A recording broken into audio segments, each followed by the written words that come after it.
देश में कोविड-19 से ठीक होने वालों की दर बेहतर होकर अब लगभग 77% पहुंची। प्रदेश में 24 घंटों के दौरान 578 मरीज हुए स्वस्थ।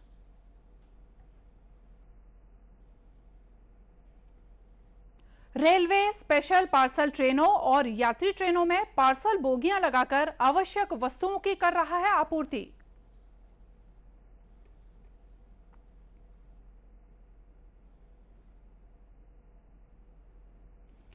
प्रदेश के सभी मार्गों पर आज से बसों का संचालन शुरू। सैनिटाइजेशन और सामाजिक दूरी के नियमों का किया जा रहा है पालन।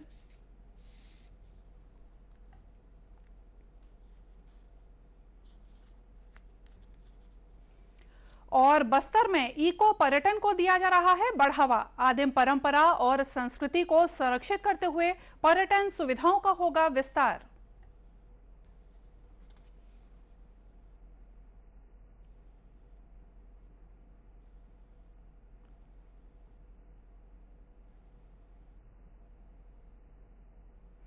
नमस्कार, आप देख रहे हैं दूरदर्शन समाचार। मैं हूं मोनिका शर्मा और आइए अब देखते हैं समाचार विस्तार से। देश में कोविड-19 से ठीक होने वालों की दर बेहतर होकर अब लगभग 77% हो गई है। अब तक इस संक्रमण से 29 लाख से ज्यादा लोग ठीक हो चुके हैं। स्वास्थ्य मंत्रालय ने कहा है कि स्वस्थ होने वालों की दर में लगातार सुधार हो रहा है और अब ये कुल सक्रिय मामलों के 21.26% पर आ गया है। सक्रिय मामलों की तुलना में स्वस्थ होने वालों मरीजों की दर करीब 3 गुना ज्यादा है। मंत्रालय ने बताया कि इस समय सक्रिय मामलों की संख्या 47,59,524 है। पिछले 24 घंटों में महाराष्ट्र, आंध्र प्रदेश, कर्नाटक, तमिलनाडु और उत्तर प्रदेश में कुल मामलों के 50% मरीज सामने आए हैं। वहीं प्रदेश में बीते 24 घंटों में 1,884 कोरोना संक्रमितों की पहचान की गई है। 24 घंटों के दौरान 578 मरीजों को स्वस्थ होने के बाद अस्पताल से छुट्टी दे दी गई है। राजधानी रायपुर और दुर्ग में कोरोना संक्रमण की रफ्तार काफी तेज है। रायपुर में पिछले 24 घंटों में 666 नए संक्रमित मरीज मिले हैं। वहीं दुर्ग में 247 नए संक्रमितों की पहचान की गई है। बिलासपुर जिले में भी कोरोना संक्रमण की दर बढ़ती जा रही है, जिसे देखते हुए प्रशासन ने जांच और उपचार पर जोर देते हुए समुचित व्यवस्था की है। अतिरिक्त जिला दंडाधिकारी बिलासपुर BS उइके ने बताया कि बिलासपुर के कोविड सेंटरों में 600 से ज्यादा संक्रमितों का इलाज चल रहा है। वहीं रोज नए मामले भी सामने आ रहे हैं, जिसे देखते हुए प्रशासन ने शहर के निजी नर्सिंग होम और अस्पतालों को कोविड सेंटर के तौर पर संसाधन तैयार करने के निर्देश दिए हैं। श्री उइके ने बताया कि प्रारंभिक तैयारी के तौर पर करीब 280 सर्व सुविधा युक्त बिस्तर तैयार करने को कहा गया है।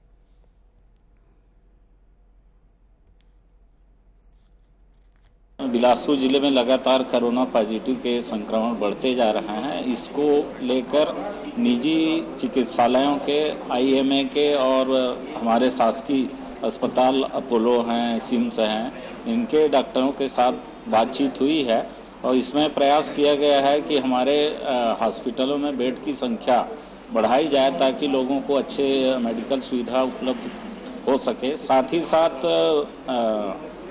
चिकित्सालयों में लोगों के कोविड जांच भी किया जाए और अभी देखने में आ रहा है कि कई हमारे निजी अस्पताल हैं जो लोगों को एडमिट नहीं करते हैं, तो इसमें भी तय किया गया है कि वहां पर जांच भी करें और उनको एडमिट भी करें ताकि हमारे जिला अस्पताल और सिम्स में जो ओवरलोड हो रहा है वो में कमी आए और लोगों को अच्छी सुविधा मिल सके।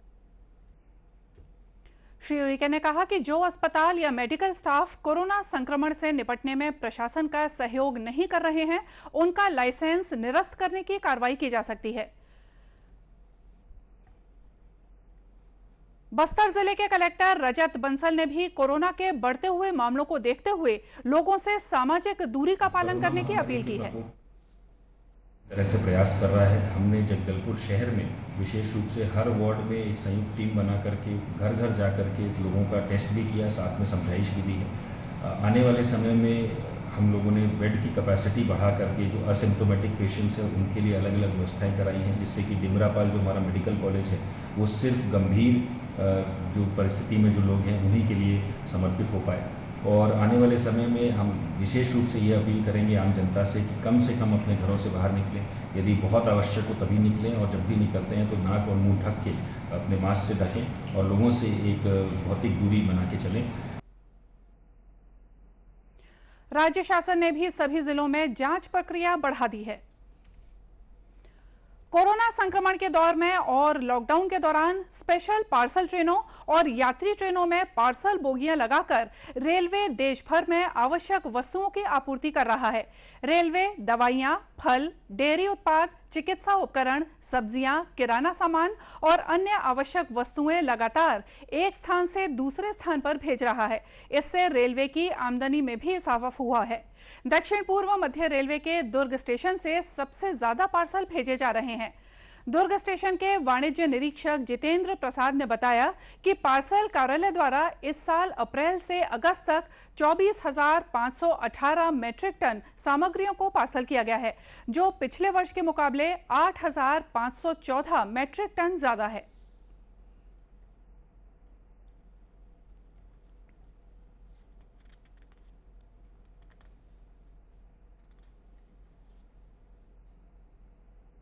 लोगों के लिए आवश्यक सामग्री का आपूर्ति होता रहे, इसके लिए भारतीय रेल सदा तत्पर रहता है। इसमें खासकर पार्सल ट्रेनों के कारण आज हम आवश्यक सामग्री को पहुंचाने में बहुत बड़ी भूमिका निभा रहे हैं। आज देखेंगे कि पिछले साल के मुताबिक भी उससे ज़्यादा पार्सल का हम लोगों ने वहन किया है। श्री प्रसाद ने बताया कि रेलवे द्वारा दी जा रही इस सुविधा की शिकायत और सुझाव के लिए हेल्पलाइन नंबर 139 पर संपर्क किया जा सकता है।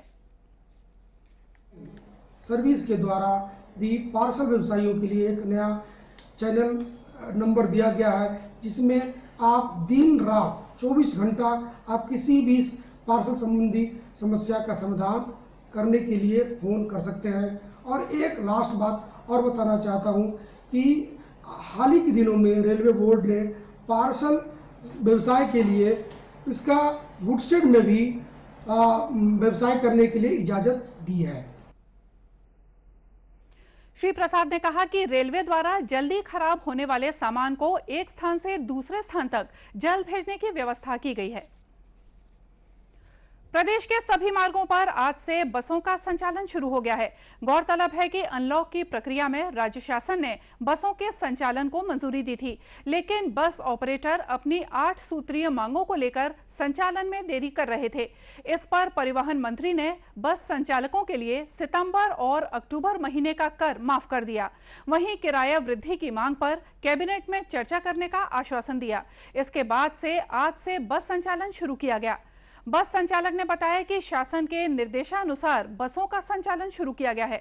उन्होंने कहा कि 6 महीने बाद बसों का संचालन होने से इस क्षेत्र से जुड़े लोगों की आर्थिक समस्याओं का समाधान होगा, वहीं लोगों को भी आने जाने में सुविधा होगी। संचालकों ने इसके लिए राज्य शासन का आभार माना।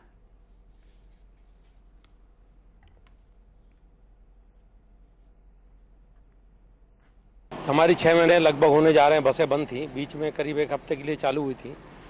उसके बाद फिर लॉकडाउन हुआ तो बसें चालू हो गई। विधानसभा में परिवहन मंत्री जी ने जो बयान दिया उसमें कुछ हम लोग कंफ्यूज थे, बट परसों के दिन हमारी रात में परिवहन मंत्री जी से चर्चा हुई और उन्होंने हमें जो बातें बताई और जो हमारी मांगें थी वो मांगों को उन्होंने जब क्लियर किया तो हमें बहुत खुशी हुई। हम उस बात को लेकर यहाँ के मुख्यमंत्री माननीय भूपेश बघेल जी को और माननीय परिवहन मंत्री अकबर साहब को हम लोग बहुत दिल से धन्यवाद देते हैं, क्योंकि हमारा कारोबार इतने समय से बंद था, वो चालू हुआ। बस संचालक ने बताया कि नियमानुसार यात्रियों को सैनिटाइजेशन की प्रक्रिया से गुजरना होगा। वहीं बसों को भी हर यात्रा के पहले सैनिटाइज किया जाएगा। तो पैसेंजर को चढ़ने से पहले हम पैसेंजर को सैनिटाइज करवाएंगे, उसके बाद वो मास्क लगा के गाड़ी के अंदर एंट्री करवाएंगे। जब गाड़ी खाली हो जाएगी और जब दोबारा सफर के लिए रवाना होगी तो उसको गाड़ी के अंदर से फिर से सैनिटाइज करवाएंगे। ये हम पैसेंजरों को अपने हिसाब से जितना हो सकता है उनको सेफ्टी बरतेंगे। यात्रा के दौरान बसों में सामाजिक दूरी के नियमों का पालन भी करना होगा। प्रधानमंत्री शहरी आवास योजना के तहत शहरी क्षेत्रों में निवास करने वाले गरीबी रेखा से नीचे जीवन यापन कर रहे लोगों को पक्के आवास की सुविधा उपलब्ध कराई जा रही है। कच्चे मकान से निकलकर लोग पक्के मकानों में जा रहे हैं। इस योजना से इन लोगों के जीवन स्तर में काफी बदलाव आया है। लोगों का कहना है कि पक्के मकान मिलने से मौसम की मार का एहसास कम हुआ है। पीएम आवास का लाभ मुझे 2018 में मिला और ठीक है। अब अच्छे से गुजारा हो जा रहा है, ऊपर नीचे करके रह ले रहे हैं। हाँ, पहले कैसा था मकान और क्या दिक्कत? पहले कच्चा था, सीट वाला था। अभी प्रधानमंत्री योजना के तहत मिला तो अब अच्छे से रह ले रहे हैं। मेरा नाम नरसिंह देवांगन है और मेरे को ये लाभ मिले हुए 8 से 9 महीने हो गए। इससे पहले मेरा घर कच्चा था तो हम लोग 4 जन सर्वाइव करते थे। एक घर में एक ही रूम था तो बहुत परेशानी होती थी। बारिश में होता पानी आता था, प्लस मेहमान वगैरह आए पे जगह नहीं बचती थी। अब बनाने से थोड़ा बहुत अपर रहती थी फैमिली अपने बदौलत। तो ऐसा लग नहीं रहा था कि हम लोग ऐसा पक्का घर बना पाएंगे। अब पीएम आवास के द्वारा ही बन पाया है। कितनी राशि का लाभ मिल पाया था? ये हम लोग को 2,20,000 की राशि मिली।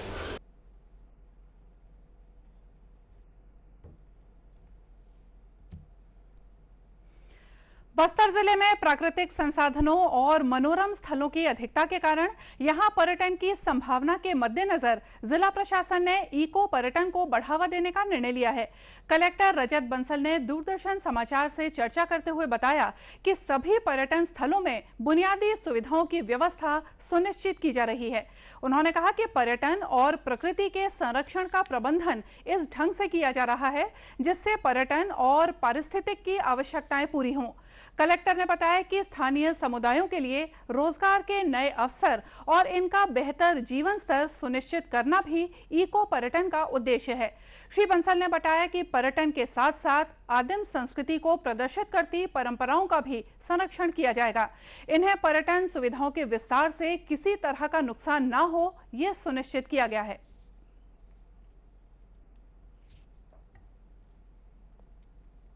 बस्तर जिले में कई जलप्रपात हैं हमारे पास, कई पहाड़ हैं, ऐसे जंगल हैं जहाँ पर जो भ्रमण योग्य हैं, बहुत खूबसूरत है। बहुत ज़्यादा यहाँ पर चिड़ियों की तादाद है, पशु पक्षी सब हैं।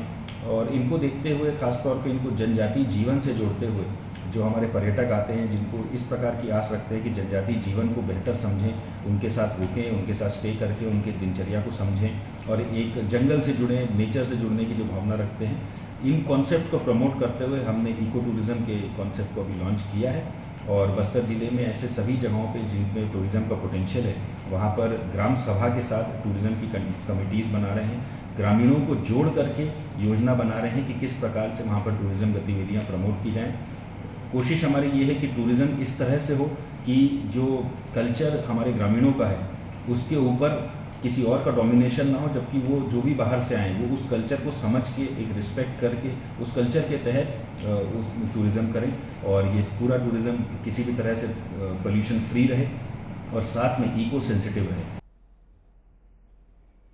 गौरतलब है कि बस्तर के सभी पर्यटन स्थलों में इको पर्यटन केंद्रों के विकास के लिए आज से 9 सितंबर तक विशेष ग्राम सभाओं का आयोजन किया जाएगा।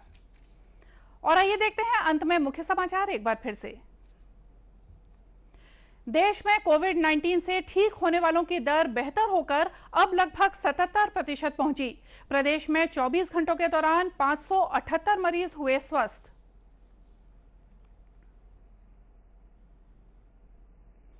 रेलवे स्पेशल पार्सल ट्रेनों और यात्री ट्रेनों में पार्सल बोगियां लगाकर आवश्यक वस्तुओं की कर रहा है आपूर्ति।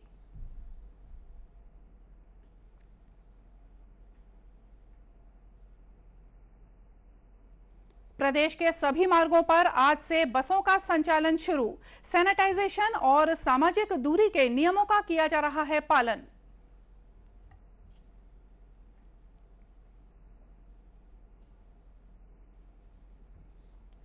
और बस्तर में इको पर्यटन को दिया जा रहा है बढ़ावा। आदिम परंपरा और संस्कृति को संरक्षित करते हुए पर्यटन सुविधाओं का होगा विस्तार। और इसी के साथ ये समाचार बुलेटिन यहीं समाप्त हुआ। नमस्कार।